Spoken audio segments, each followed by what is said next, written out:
I'm Carrie Cassidy from Project Camelot, and I am here with Aaron. Wow. Let's start over. What's your last name? My name on my birth certificate is Aaron Green Hicks, but my real last name is Rothschild. Very good. Okay, so let's, because that's going to be, and I'm going to ask you to speak as loudly as you can. Okay, I'm sorry. Because we don't have, this is, as I said, low tech, and really it's a choice of mine to sort of stay low tech here and try to get the word out using what means I have at my disposal under the circumstances when I go to a conference and I'm in motion constantly, and part of the time listening to speakers, other part of the time running around trying to interview people. So, and without a crew. So, at this moment, just let's repeat this. So, your name is Aaron. Aaron Green Hicks. Okay. And my real last name would be Rothschild if I had stayed in the family. Okay. Yes. And I heard you speak, and it was really stunning. And I want to give you credit here because it can't have been easy. It wasn't easy at all. Okay. And I don't know if you've done much public speaking, but no, just on Friday was my first time ever. Okay, and you handled yourself very well, and you were very credible, and this is has to be a very difficult situation, but it's a very important sort of revelation for you and for the people out there. And thank you for having the courage to actually, to do a Camelot interview. I'm sure after you do this, you're going to get a lot of flack for having done so, and so I'm just giving you a heads up. Okay. I'm prepared. That's why I'm doing it now, and I understand the ramifications of the entire situation. Okay, yes. Great. So at this moment, can you sort of talk a little bit about when you say had you remained part of the family? When I was born, they put me they took my father and I and put us outside of the family, and my father was the head of the military shadow government, and he put me into MK Ultra. They took us out of the family so that I could be in these programs. Okay, and can you talk about your father and mother? Their is it your father who is the Rothschild? Yes. My father's a Rothschild. My mother was a Sinclair. Okay. Yes. Great. And you say he was head of the shadow government. Can you explain? The military part of the shadow government. He had to deal with time travel. He dealt with MK, all the Black Ops programs at the time, from the 1940s until the 1970s. Okay. Are you able to say his name? R.C. Green Sr. Okay. Everything's wiped on him. When he tried to, after he was remarried, after my mother passed away, he tried to get his birth certificate to go to Ireland, and there is no record of his birth. There's no record of my father anywhere. There's no medical records, there's no military records, there's no congressional records, there's no anything on my father. Fascinating. Yes. And I've never seen my birth certificate either. Never. Okay. Yeah. What about your mother? My mother, all I know about my mother really, my mother over here wasn't my real mother. My mother, this is part of what I didn't speak about Friday. We walked over here from another dimension, my father and I. So the Rothschild bloodline that I am from is from the other dimension. I am not from the Rothschild bloodline from over here. Okay. Yes. And can you explain how you know that? Project Ibis. Okay, and can you talk about that? That's very difficult. Somebody had come up to me the other day and asked me a question I've been waiting to hear my entire life. And it was, do I remember my rescue? And he meant my rescue from Canada, from Ibis, when I was being stored. And when you're being what? Stored. Stored. Yes. We're stored until we're needed. When they regress us, they keep us in fetal state until they need us again. Okay. It's difficult to understand unless you've actually lived it. Sure, of Right. course. I remember everything from before I came over here. I have full recollection of my life from before. Okay, so would you say you came from a parallel dimension? Yes, parallel universe that is exactly like this one, only they were peaceful, they brought peace. So what happens is, because I knew how to bring peace and I was part of IBIS, I was brought over here and regressed, and then when I was put into MK Ultra, they had to break me down, all the peacefulness I knew and all of everything that I knew from over there. It still was inside of me, but it was pushed behind a block, and I was broken down to be part of this place here so that I could do what I had to do, which was be part of these programs. Okay, so Project, because, I've interviewed or gotten information from Michael Prince, who is also known as James Right. Casbolt, and has talked about Project IBIS. So in what way are you part of Project, or were you part of Project IBIS? There's a lot of it I can't talk about, Okay. and I'm not prepared to talk about it fully. It's painful for me because I've had so many regressions. I haven't had just one or two or three. It's a constant, ongoing thing. They take me and they put me from universe to universe to universe, and once one becomes peaceful, I get regressed, and then I get put in another one. Then when that one becomes peaceful, I get regressed again and put in another one. And the time that I came over to this one, my entire family, my children, and my husband came over with me. Now, they're not part of Project IBIS, but they got brought over with me. Okay. And what's the sensation for them when you say being brought over with you? In other words, because I assume, you've reached a certain age in this universe, and they also, but you wouldn't have met him until a certain point. Right. My father had access to time travel technology when he was in the military shadow government, and he did this in the 1940s. He knew that I was going to be born, obviously. So he went forward to when he knew that I was going to meet my husband, and found out who my husband was going to be, because ultimately he knew he was going to have to be my handler as well. And when he found out who my husband was going to be, he encoded me with my husband. And so it was always meant to be that I married him. It was encoded in my name. My name Aaron, and then Sean in the middle. My first and middle name. Aaron means peace, and Sean is Gaelic for Johnny, and my husband's name is Johnny. Okay. Yeah. So is your husband aware of any of this? Yes. Was he aware before you told him, or is this something that you revealed to him? I think he kind of knew. He was waiting for me to say it. My husband doesn't like to say too much about this stuff because it's still so new to him. His awakening is new. He knows what he's here for. He knows what he's got to do himself. He knows that he was also part of. They would go to him for coordinates during Desert Storm he was on the USS Saratoga, and they would pull him aside and ask him, okay, what's the next coordinate we should hit? Where should we target next? And they would get things from him. And he didn't remember they were doing these things to him until I started waking up. And I started remembering. And my son is a catalyst, actually, for my awakening. And my awakening was the catalyst for my husband's awakening. And my daughter, who is 13, has always been awakened to it. Okay. But when you say awakened, being a Rothschild, being born into that sort of arena, were you... sort of, at what point did you become awakened? Was it after you had your son? It was about when my son was 15. So that would be about 3.5, 4 years ago. Okay. Yeah.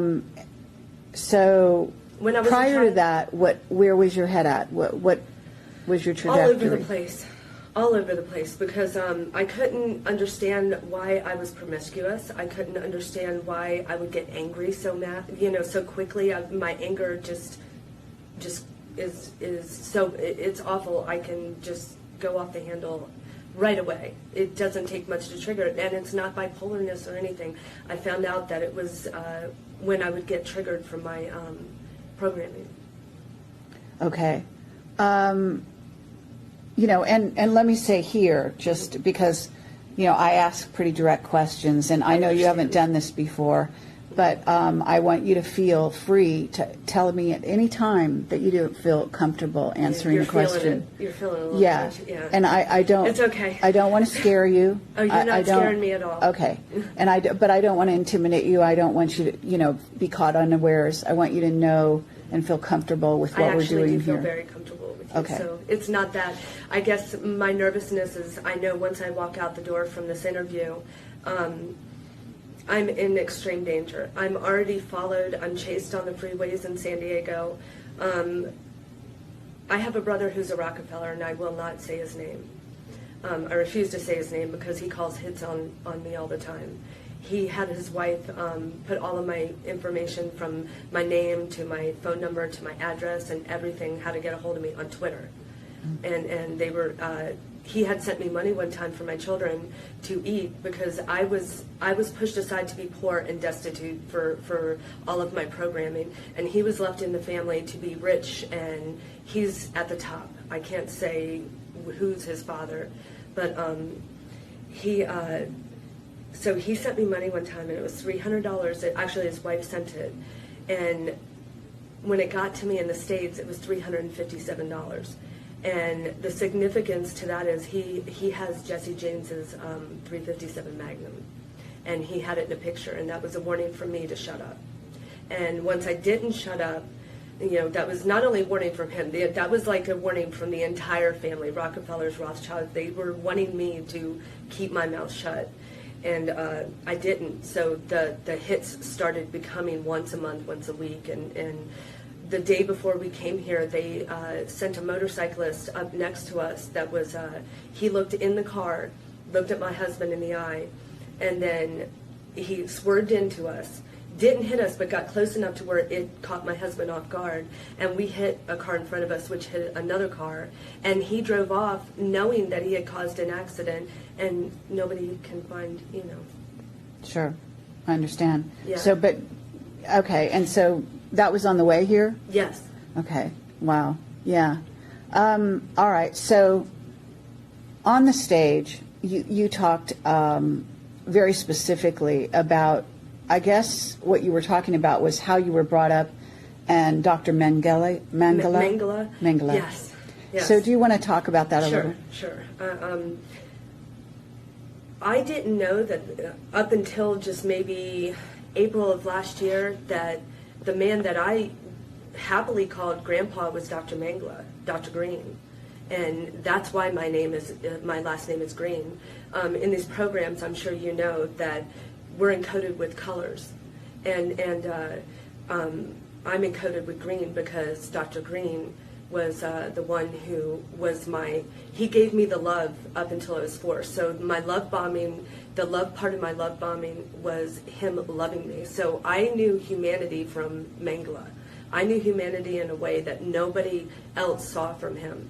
And to me, he was gentle, he was loving, there was a white rocking chair that he would get in, and he would sit me in his lap, and he would just sit, and he'd rock and rock and rock me, and I'd hear lullabies in German and English. He would tell me fairy tales and stuff like that in German and English. He gave me a wonderful and beautiful memory of a grandparent, because that's what I saw him as. I don't know if he's any kind of blood relation, because I don't know if Mengele is, you know, within any of these families. I haven't researched that.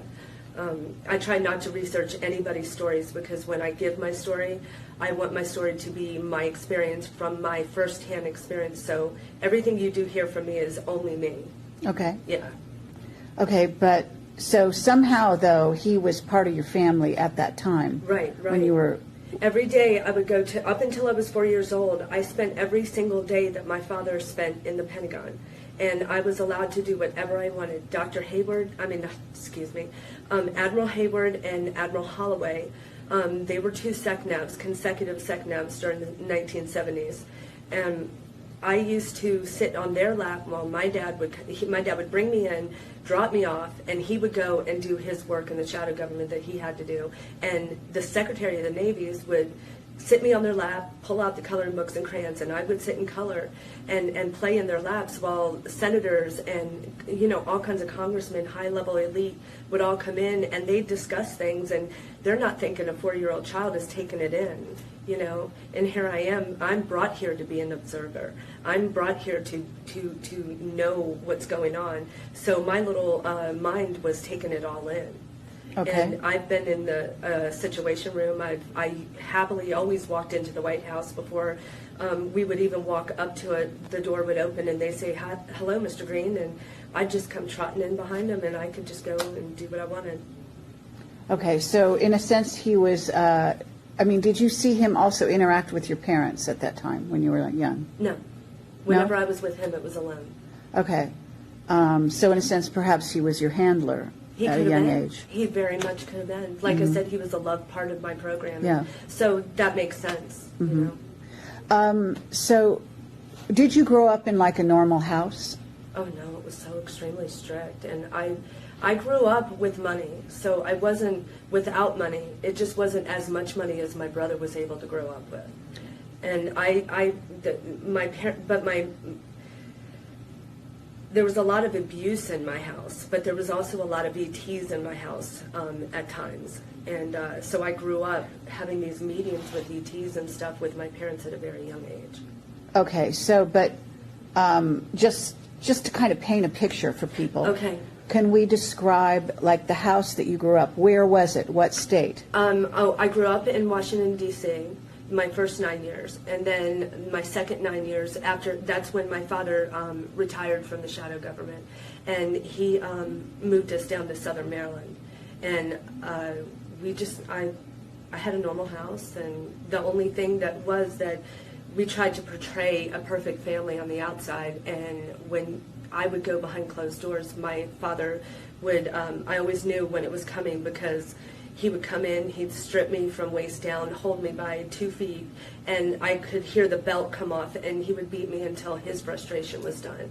And that was part of my programming, was to be beat like that. My mother, at least once a month, would poison me with something.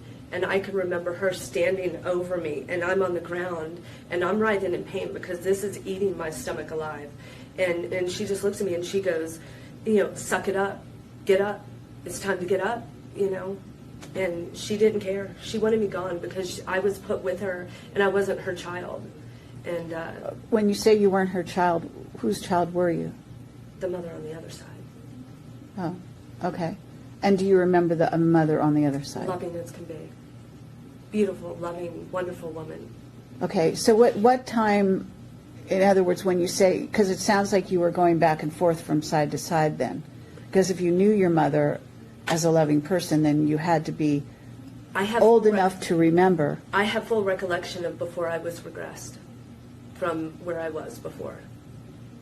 Okay, so when you say regressed, I think maybe it's the usage of that word, but let's say you lived a life on the other side, okay, and you reached, let's even just start with the age of 4. Okay. If you're at the age of 4 on the other side, do you grow to the age of your age now? Yes. Okay. And when you say you're regressed, if you cross over to this side, then what happens to the person who is now, let's say, what is your age approximately? I will be 44 in 2 weeks. It's funny, I was just going to say 44 if your age is 44. I don't know where that was coming from. Okay, so you're 44, you go into this program in Canada, you walk into a facility as a 44-year-old woman, then you're regressed, you say. Right. Regressed how? Do you know? No, I just know it was painful. I remember my husband, before we came over here, my husband looked at me, he walked over to me, and I'm sitting on a couch like this, and he just holds out his hand and he goes, "Are you ready?" And I said, "Yes," and he goes, "You know this is going to hurt a lot." And I said, "I know." And there I came. I walked over with my father, and then I don't believe my husband's body or my children's bodies were brought over, but I do know that their souls were brought here and put in different, the bodies they needed to be in for our family to be together again. Okay. There's a mission with my family, and my family is brought here to do peace.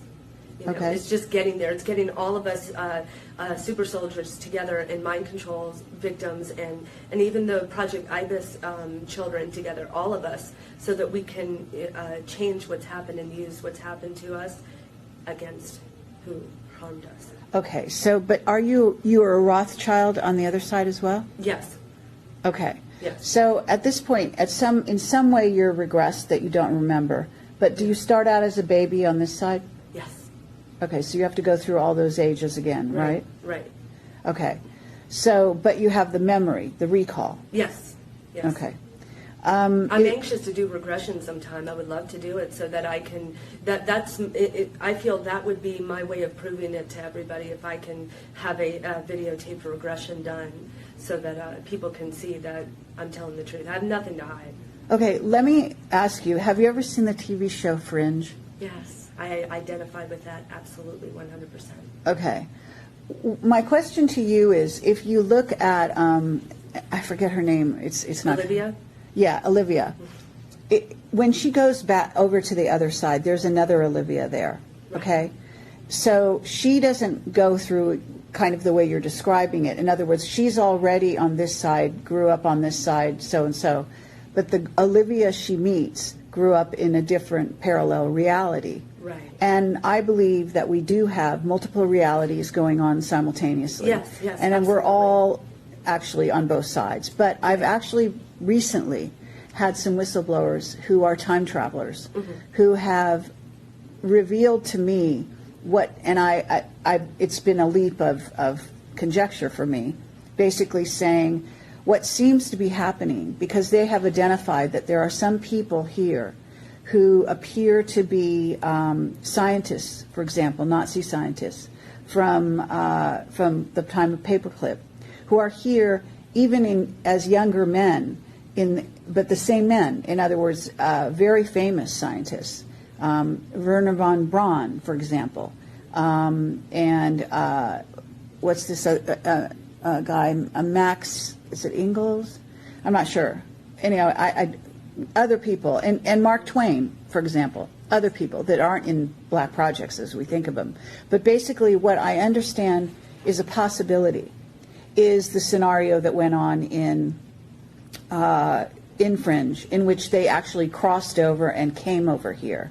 That body from that reality was brought over here, whereas the one that was here was died or done away with in some way. Right. So that's one scenario. Right. Now there's another scenario that sounds like, and then also there's a component part of that wasn't in Fringe, but that they've actually learned how to do what you're just saying, which is regress. They've actually learned how to turn back the clock, so you not only don't age, but you actually can get younger. Right. And I don't think, now this may be the limits of my imagination, but I'm saying I don't think, in other words, I think it goes back to a certain, like I could be, at this point I could go back to maybe 19. I probably can't go back to being a baby, an infant in a crib type of thing. So at that point you have a gap. I know this is a long question, and I'm No, kind of, you're fine. I'm following. I don't I'm mean following. to go into like a big explanation here, but I'm really curious what you might think of this. Is it possible that you might have some missing time between the age of 0 and 10? I'm just, picking a number out of a hat, in which you actually don't have memories from this side.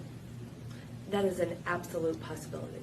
It is. It's an absolute possibility. Okay. I don't push anything away these days. If somebody brings it to me, obviously there's a reason. So Okay. maybe I should look into that, and regression would be the way to do it. Right. Okay. So, but it's not something that you are like at this moment. If I said, "Do you remember everything?" I mean, nobody remembers everything. I don't think from when they were, like whatever age a person is to there's a Right. 0 even on this side. Right. You know what I'm saying? Right. A lot of times there'll be gaps in your memory. Oh, anybody can have that happen. Yeah. Yeah. But have you ever noticed like a profound sense of any gaps? In my 20s. Gaps in your 20s? Yes. Okay. Yes, absolutely. Like whole maybe years or spans of time where you don't recall having been here, kind of like, Yes. Years. because you don't have pieces to put in there. Yes. Years. Years. Okay. All right. It's just interesting. It's just gathering data. We don't, I don't know where it leads. I was just, because I've been putting this puzzle together. It's the little puzzle pieces. Once we get all these puzzle pieces together, we'll find peace. Yeah. We just got to get all these puzzle pieces together. Right. And I think that it's a fascinating story in general with humanity. And when you bring time travel into it, it's a new component that most people haven't really thought of. I don't know if you know, but I've just done a conference on time travel. No, I haven't looked at it yet. Yeah, no problem. But it's quite fascinating. And I have whistleblowers that are talking about time travel, et cetera. And You so, know Mars yet? yes. I know a bit about Mars, too. Yeah, and that would be great to hear your take on all of that. So, but so that we don't jump too far ahead, I want to stay in kind of this area. And I'm sorry if you're even fine this here. seems a little confusing to people listening. I'm conscious that I want to keep a through line. So at this point, you were regressed. You come back. You have these memories. And you're over on this side, but you are a Rothschild. You're growing up and you're being tortured in Maryland, and you're also. I was also tortured in the Kentucky facility underground. That was my main torture point. Okay, but at what ages? Because you started off, you said I can you were remember going. a valid memory about 12 years old, 10 to 12 years old, maybe.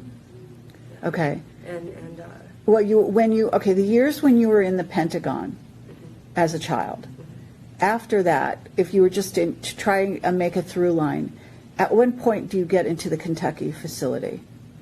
Where does that fit in? Well, after I started getting raped at 4, because once I turned 4 years old, that's when my the painful torture started, the bad part of the love bombing, and the minute I turned 4 years old, my father walked me into a room, and a bunch of men that were high up in the Pentagon, I can't say who it was, they all raped me, and then my father took me home. My mother didn't care, didn't wipe me up, didn't clean me up, didn't take me to the doctors, didn't do anything, just sat me in my room, and that was it.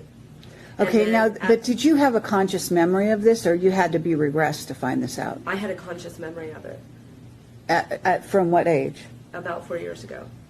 Really? Yeah. So it just came through at some point. My son is the one that started breaking down first, and that's what started my memories just. What do you mean your son started breaking down? My son's a super soldier. Okay, how old is your son? He is 18 now. Okay, and when you say he started to break down, what do you mean by that? At the age of 12, I didn't know he started smoking marijuana, and marijuana is a deprogrammer. And by the age of 15, he broke down in front of me and my husband and said, "I don't know what's going on with me, Mom, but they keep telling me from the age of 2 on that my name is Jesus Christ."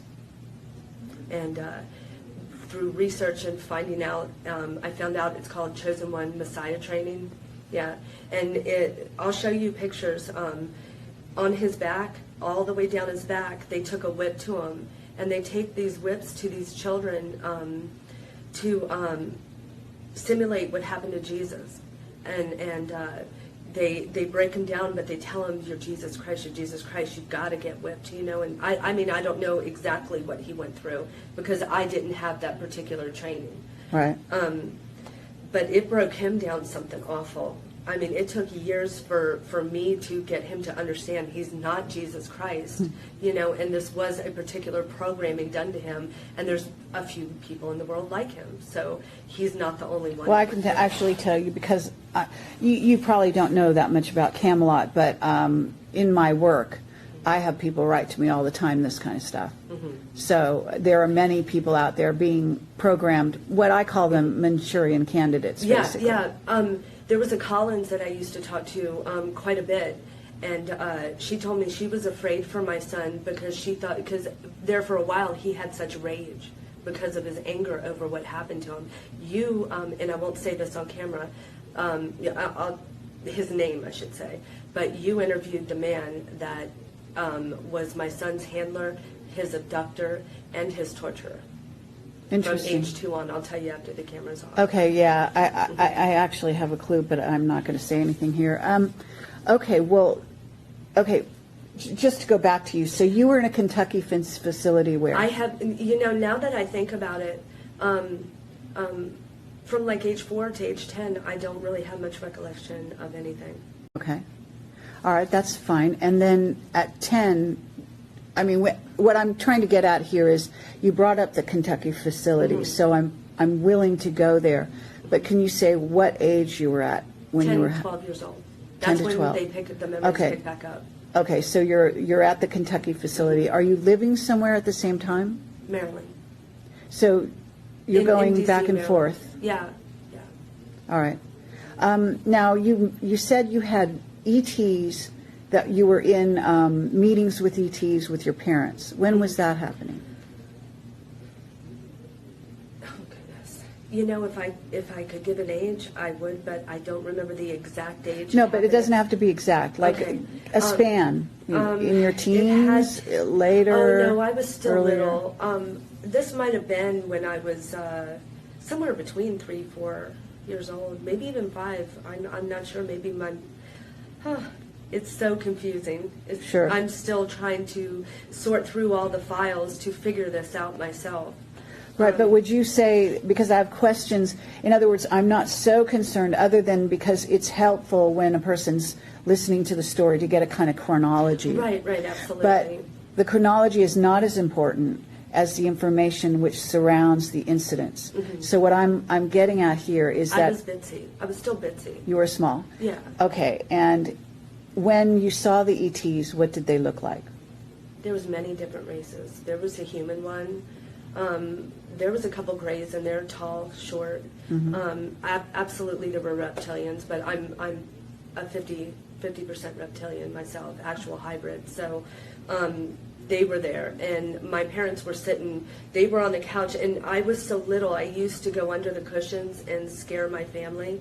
When they would sit on me, I go rawr, like a kid, little kids do, but I didn't know what was getting ready to happen. But I put myself under these covers, and next thing I know, I have all these ETs sitting on me, and I personally believe they were consciously aware of me under them, obviously because of their telepathic abilities, and but they didn't let on. And my mother and father are sitting there with guns. I've never seen a gun in my house before that. And it is my belief they were wanting to take me, and my parents would not let them. And Okay. my parents kept telling them, she's under contract, she can't be taken. Okay, but were they good ETs or bad ETs, would you I say? never got a bad feeling. I never got a Okay, bad feeling. but your parents had guns. So, but your parents were torturing you, so those weren't necessarily the good guys, right? Okay. I mean, I'm stating the obvious, but I just Yeah. want to be clear here. Yeah. So So I could have been, I think that ultimately maybe they were trying to take me away from all the pain, because never once have I ever been hurt by any extraterrestrial, no alien being. It has always, always, always been an Earth human that has tortured me. Okay. Well, I have a lot of different places we can go, but before I go there, when did this memory come back to you? I've always had that memory. That never That went never away? went away from me. Okay. This is So you- something I told my husband back in 1987 when I met him. Okay. Yeah. So you were cognizant of ETs and that whole side of life, so to speak. Yeah.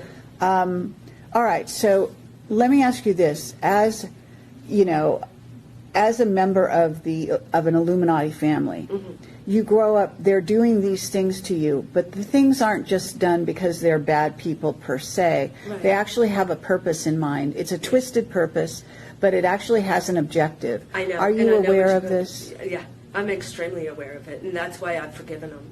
Okay. I'm okay. I know what happened ultimately had to bring me to a good part, but I had to be broken down in a way that was very binding to this 3D world. I had to be bound to this world, but I had to be bound to it through the pain that Gaia was feeling also, Okay.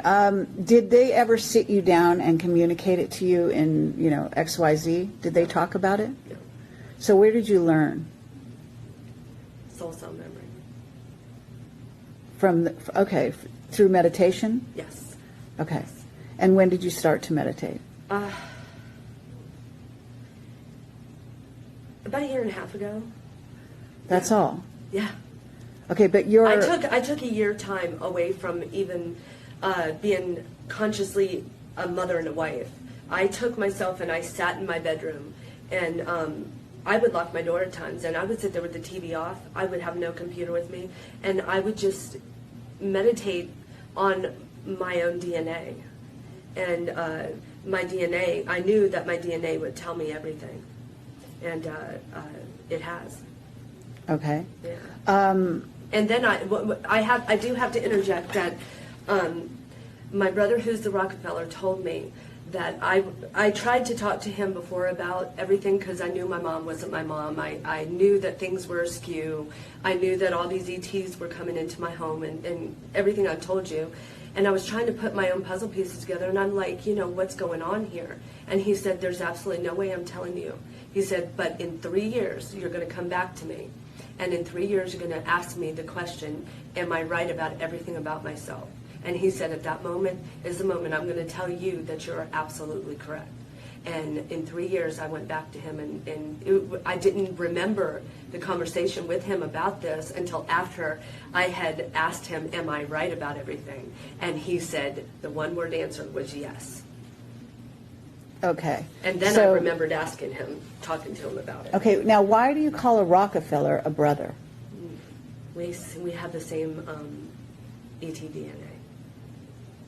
Okay, so you believe you're related on the ET side. What about the is there a marriage between the Rockefellers and the Rothschilds? They're all interbred. Yeah.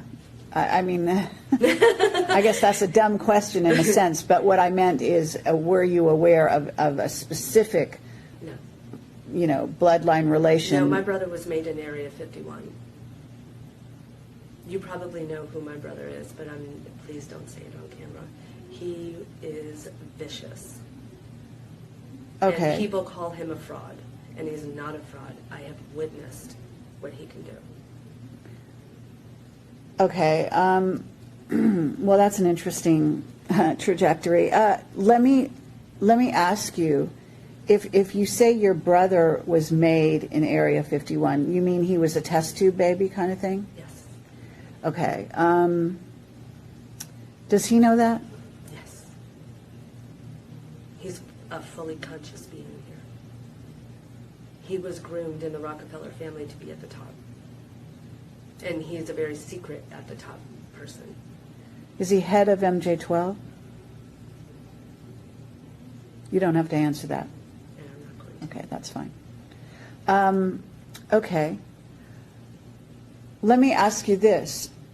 Growing up, going through this trajectory, you're saying your real sort of awakening, though, only happened like 3 years ago? Yeah, it's been between like maybe about the 3 to 5 year time span. I started having a little like, I would tell my husband, things are askew about my family. I know it. I know that there's something going on here. And then when my son had his breakdown, it was like a flood started happening in my family immediately. Just everything came. And the SS that did the stuff to my son was the actual first person that we went to about everything. Really? And I didn't. That wasn't exactly the best choice. But I didn't know that at the time. Okay. The afterwards is when I found out that he was the handler. Right. Very interesting. Yeah. Yeah. Of course. I was led to him because it can only be divine that you're led to something like that, It really is, because that was just telling me that it was time to find out everything. Okay. Now, what you told me is that you hadn't, when you went on stage, although it's the first time you did it kind of that way, that you said you had been talking about it. I did 2 really itty-bitty radio shows that it was more like talking to a group of people, maybe 10, 12 people or so. Okay. And so it was like just having a get-together with family, or friends or something. Uh-huh. But I did a radio show in January called The Galactic Connection with Erica Getch. And that was my first real, coming out to everyone. Okay. That had 300,000 live viewers, and I didn't know it until afterwards. And if I had known it during it, I probably would have stumbled all over everything, because I'm just a nervous wreck telling all of this.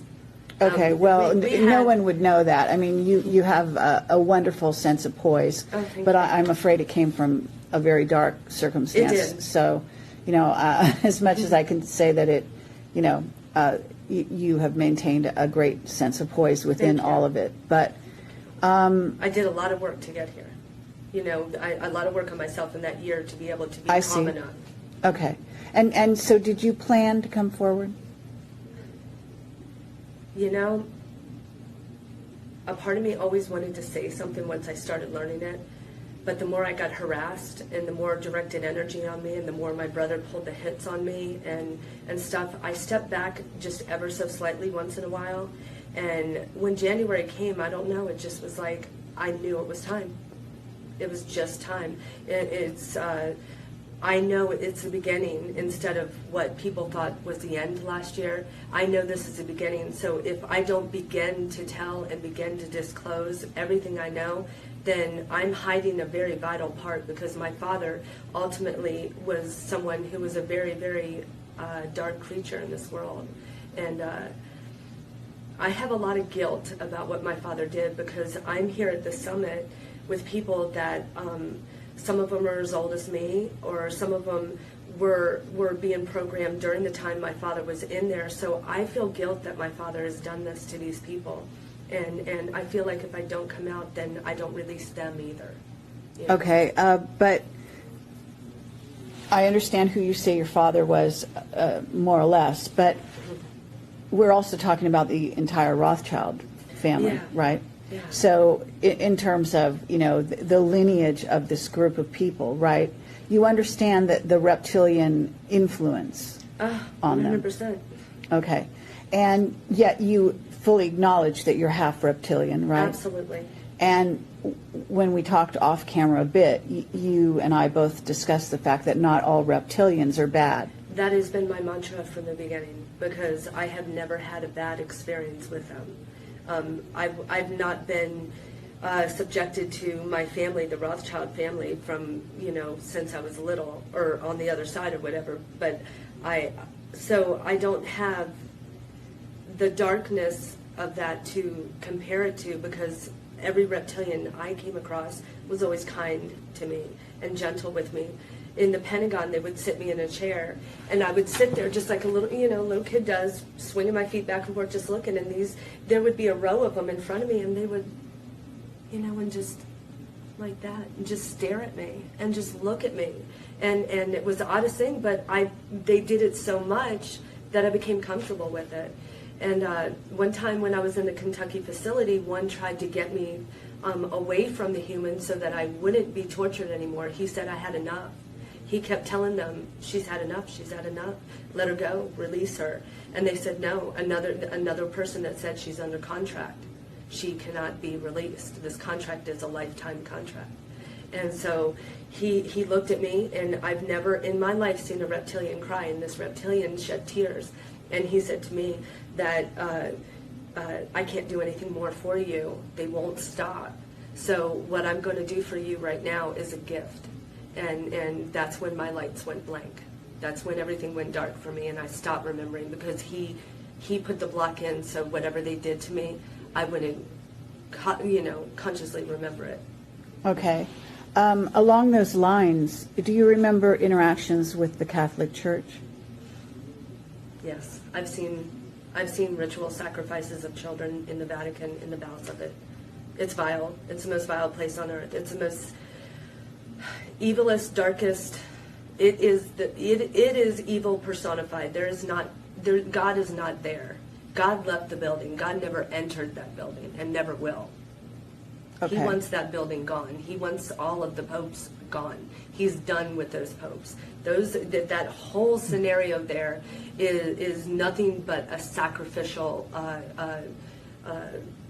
ritualistic, evil. I can't even say enough about that place. It's awful. It's the worst place in the world. Okay, but I'm going somewhere with this. Okay. Are you familiar with the Black Pope? Yes. Okay. Did you meet him? Consciously, I don't remember that. Okay. If I did. Okay. I'm sure. I mean, with everything that I've been through, I'm sure I have on more than one occasion. I think it's logical to assume that, but I'm not going to, put words in your mouth over here. Right. So with that in mind, though, we're talking about reptilians, and because there's so much misunderstanding about reptilians out there, I just want to make sure that it's clear. So you believe that at least the reptilians you dealt with and the half of reptilian that you are, you believe that's a positive, in other words, we say service to others being? Absolutely. Okay. But you would acknowledge that the reptilians that you saw sacrifice humans, etc., are not service to self, would you not? They are service to self. I mean, service to others. Yeah. They're service to self beings. Correct. Right? Okay. So with that in mind... and it's just a small minority of them. It's like on Earth, you have the humans that, most humans are really good humans, you know, they just want peace and they just want to live. They want to do what God put them here to do, and that's just advance their souls. But then you've got that little faction of people that just fight against everything, and it's not the good fight, not the fight that I'm in. You know, it's the fight to continue to hold us in this third dimensional density that we're in, and yeah, it's just a small minority. You have a lot more good ETs than you have bad. Okay.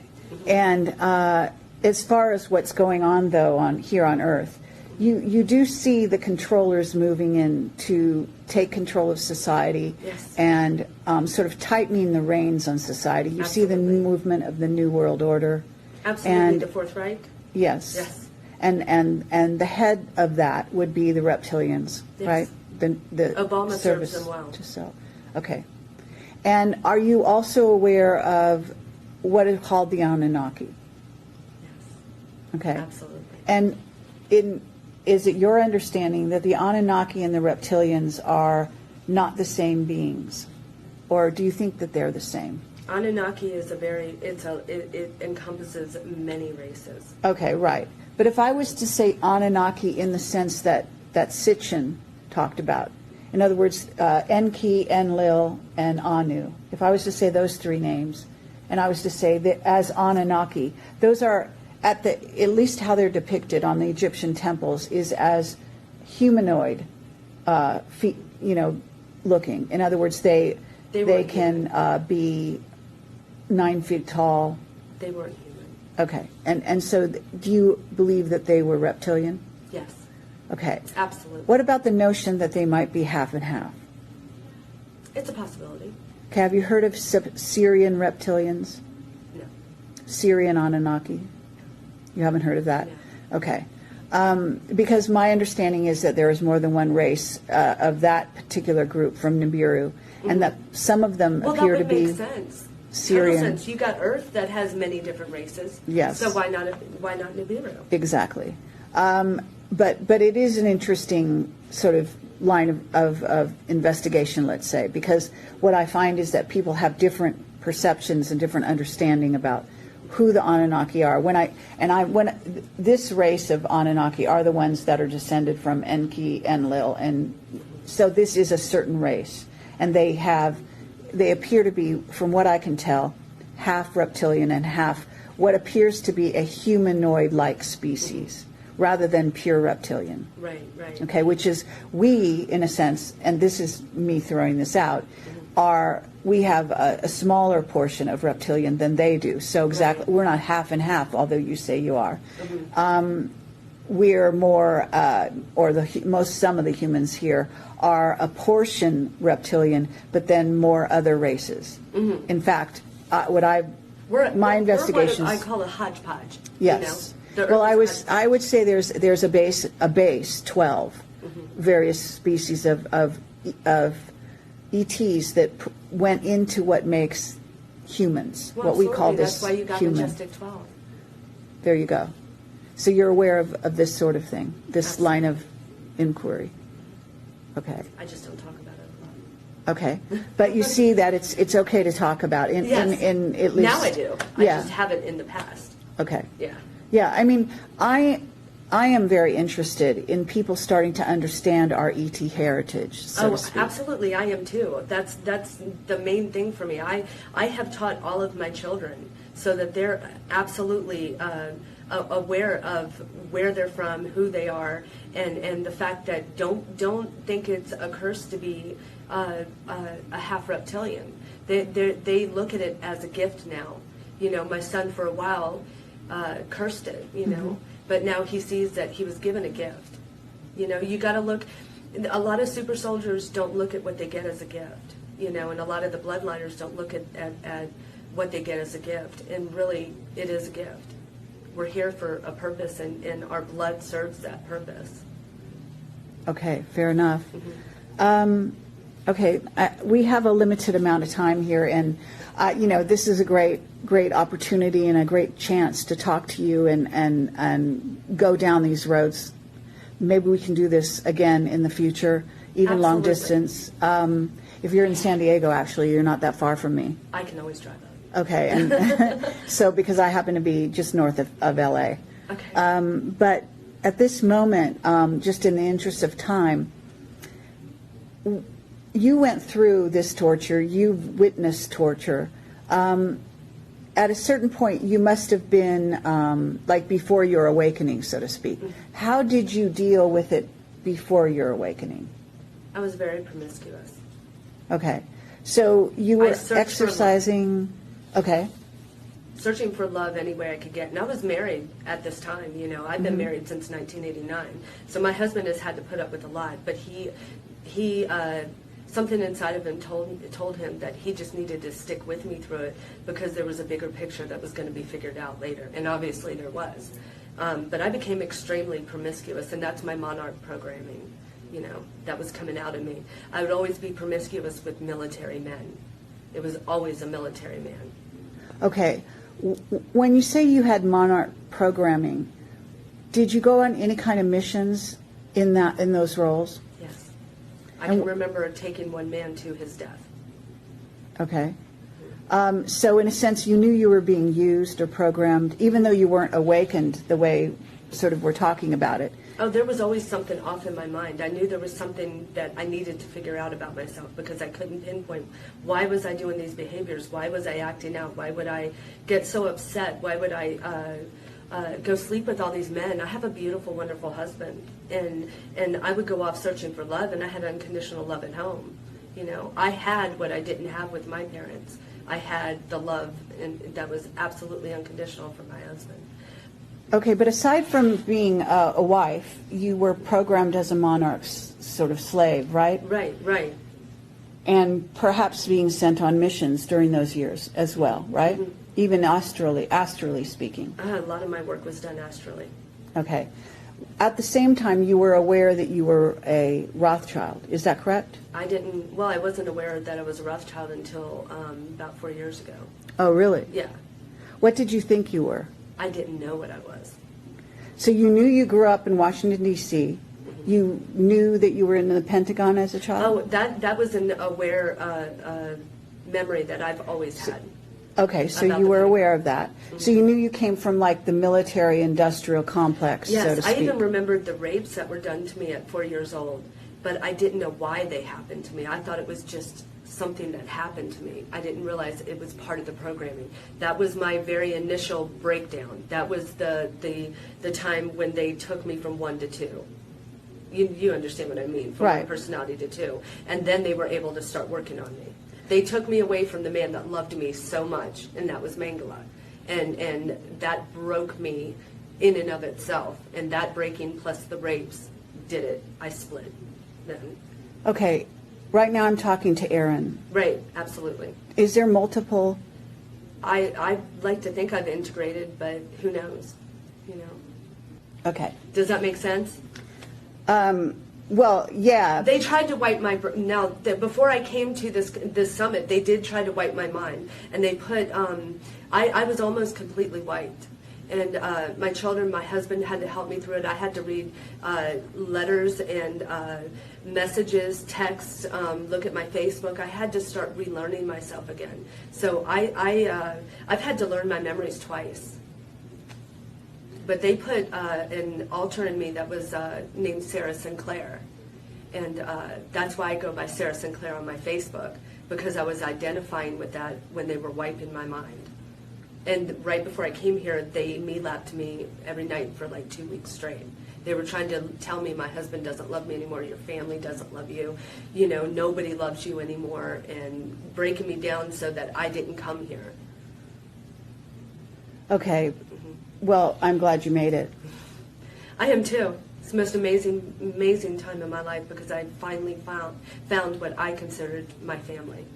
Okay.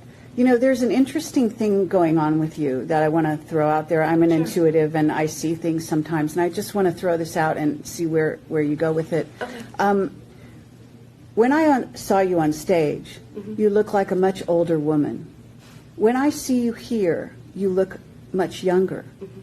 In other words, you seem to kind of be morphing, and you seem to actually, in a sense, you seem to be more in your 20s, where you are kind of like in your mental environment. Like, as you're talking to me, you seem like a person in their 20s who's just discovering themselves. That's how you seem. I've had people tell me that before, actually. Really? Yeah, you're not the first. Okay. Yeah, it's just an interesting dynamic. So you can you kind of feel that? I feel it when I start talking. I can feel my vibration just spin so fast. But I mean, are you having a sense of time traveling? Might be too strong of a term, but in this sense, when I'm talking to you right now, it's almost as if the years between, you say you're 44, and that came into my head, so I assume that's correct. Between 44 and say 20, do you feel that there was something that went in during that time span that somehow, in order to leap back to have this conversation we're having in a sense, you almost have to go back to being 20 again? Yes, makes absolute sense. It does? Makes Okay, it absolute just seems sense. like a weird dynamic happening You just here. put a puzzle piece in for me. Thank you, Carrie. Okay, yeah, I'm trying to put it together myself as I'm looking at you, okay, because it's just it's quite jarring. I don't know what'll show up on the film. I just know what I'm seeing, you know, so it's very interesting, you know. Okay. Just in terms of the big picture, and I don't even know, how do you feel about the big picture here on Earth? Do you think you know the scenario well, or do you think you're learning it? I'm not allowed to tell. I'm not asking you anything about it. I'm asking you, do you think, like if I just say, do you think you know the scenario as it's being rolled out here on Earth? Do you think you know? It's deja vu. It's complete deja vu to me. Every time it happens to me, it's deja vu. I know what's going to come. I know what's going to happen. You do. I can't say because what I know is going to happen, humanity is not ready to hear about. So it's going to take time. When I think humanity is ready to hear it, I'll speak it. Okay. But that also gets me killed too. Yes. Yeah, absolutely. You know, so that's why I appreciate that. I just was curious whether you, and this information, does it come from the ETs, do you think, or did it come from your family? Because obviously the Rothschilds have an agenda, the Rockefellers. They are part of this future of humanity. They have an agenda they want to see happen. They're working very hard to have that happen. It may not happen, okay, the way they want it to happen. Right. Okay. Right. And that's key. But are you aware, for example, of something called Project Looking Glass? I've heard of it, but I've never looked into it, so Okay. I don't really know it. That's okay. Yeah. What about the Yellow Book? Yellow book? No. I don't. Yellow Cube? No. Nothing about that? No. See, Okay. like I said, I don't look into things because I try to stay true. That's all fine. You know, in some Now, instances. Project Paperclip directly affected me because it was the Nazis brought over here. Right. Yeah. And why do you say that? Because they brought Mengele to me. Okay. Yeah. They brought that. The Nazi influence is heavy in my family from my father and mother. All right. And do you feel, did you meet a lot of the paperclip scientists? A few. Okay. Yeah. When I talked I've about... never admitted that before. Only Mengele have I admitted to before. Okay. That's fine. Yeah. When a little earlier, I talked about a time traveler who had been talking about these scientists who have been have been working, and they're actually, what they do, this is what I was told. What they do is they actually are here. They've been regressed to much younger ages. They're in their like late 20s, sometimes their 30s. They're working very heavily on projects, but they actually have jobs that make them look like they're surface, what I would call surface people. They may have some low-level job in a clothing store or Well, an that's what they did office with my supply father. store. My father's cover job was a congressional aide. So Okay. he was only supposed to be known as a congressional aide. That's it. Right. And he headed everything. Yeah. You know?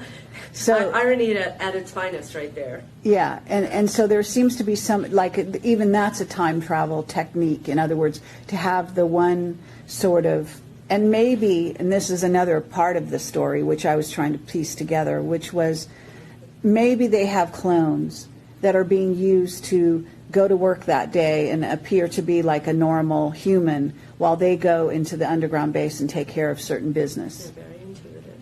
Okay. Yeah, well, no, Yes, you're this right. time That's what I'm traveler saying, is you're right. person came to me, revealed these elements, and, you know, there was no other way to explain what he was talking about, but then to say that, in other words, to jump to that place. They have several containers. Yeah, It's just not one or two. There's several. See, the government knows how to take your soul and just put it in this one, or put it in this one, Right. or put it in this one. You know, people don't understand that it's a very easy process, actually. You know, we could do it ourselves. We can pull our own souls out and put it in another container. Takes Well- a lot for a human to do it, though. You know, for like you or me or someone else to do it without tech, I should say. It takes tech to do it. For us to do it ourselves, it would take a high vibration from us to get our souls to pop out to do it in a conscious manner. okay, yeah, and that gets into all kinds of ethics, but you're also, there is also a darker side to that would be called possession. Absolutely. Okay. In terms of, let's just say, in terms of the occult, were you taught this information when you were growing up? I was always taken to church. My parents made a point of always going to church because that was the cover. Now, if any, I don't remember any satanic anything. You don't like, remember being taught the occult? No. But Okay. I feel it heavily in my life. Aleister Crowley is very heavily ingrained in me. And he tries to charm me all the time. He sends me hearts when he needs more, people on his side. He wants me to be over there because he knows my vibration level, and he's trying to get me back. You know, he's trying to get me back with him.